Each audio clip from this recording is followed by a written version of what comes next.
apabila seorang ini mendaki gunung, nih para hiking nih.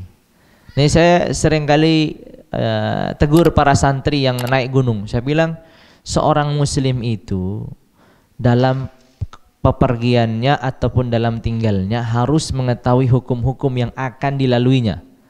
Jangan asal pergi begitu aja nggak tahu hukumnya gimana. Kamu mau mendaki gunung, berarti kamu harus tahu belajar fikihnya mendaki gunung, apa saja yang kamu perlukan. Begitu.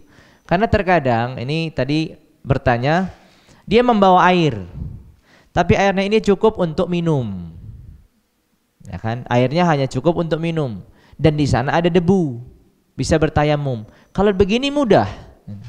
Yang susah bagaimana? Yang susah adalah ketika dia membawa air untuk minum dan tidak mendapatkan debu. Kenapa tidak mendapatkan debu? Karena pas mendaki gunungnya habis hujan, becek tanahnya, nggak ada debu. Gimana mau wudunya? Wudu nggak bisa karena air ini diperlukan untuk minum. Tayamum juga nggak bisa karena nggak ada debu. Ini menjadi masalah kan? Santi bertanya begitu kepada saya. Saya bilang siapa juga yang suruh ente naik gunung? Siapa juga yang suruh antum naik gunung kalau nggak tahu hukumnya? Kalau mau naik gunung tuntaskan dulu ilmu fikihnya. Kalau nggak tuntas ya jangan naik gunung.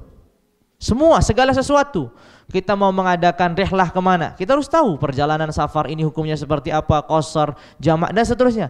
Karena seorang muslim itu dalam safarnya, dalam tirhalnya, dalam muqimnya, dalam keadaan apapun ada hukum yang selalu berkaitan dengannya. Ini sebagai contoh. Maka pertanyaannya tadi, apabila seseorang dalam kondisi safar atau dalam kondisi naik gunung tadi hanya membawa air minum mineral, ini yang cukup untuk kebutuhannya minum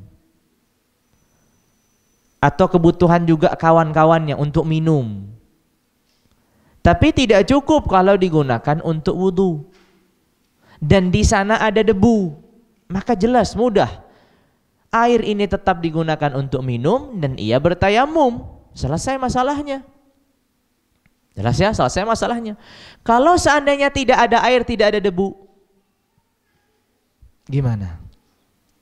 Makanya penting ini bagi para pendaki untuk mempersiapkan debu dari bawah. Jadi dia bawa debu. Jelas, kita tidak butuh debu yang banyak kok. Sedikit aja. Kita tayamum itu kan cuma wajah sama tangan. Berapa kita? 1 kilo? Enggak 1 kilo, dikit aja. Ditaruh di satu wadah, ditaruh di apa, itu nanti kita gunakan untuk tayamum. Begitu harusnya. Ya, begitu. Nah, ini kalau seorang pendakinya seorang berilmu begitu gitu. Tapi sayangnya orang mendaki turun gunung, sholat nggak sholat urusan belakangan.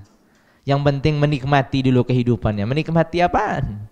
Nah, maka ini penting ya, penting untuk diperhatikan. Jadi dia bawa debu dari bawahnya, persiapan. Jangan-jangan nanti hujan. Hujan airnya turun semua ke bawah. Yang sisa hanyalah tanah yang sudah becek bercampur dengan air. Nggak bisa untuk wudu, nggak bisa untuk tayamum, kan repot. Siapkan dulu debu itu, masukkan ke dalam tas, aman. Habis itu nanti kalau pas mau sholat, keluarkan debu ini, tayamum. Ya, jadi seperti itu solusinya. Wallahu a'lam bishawab.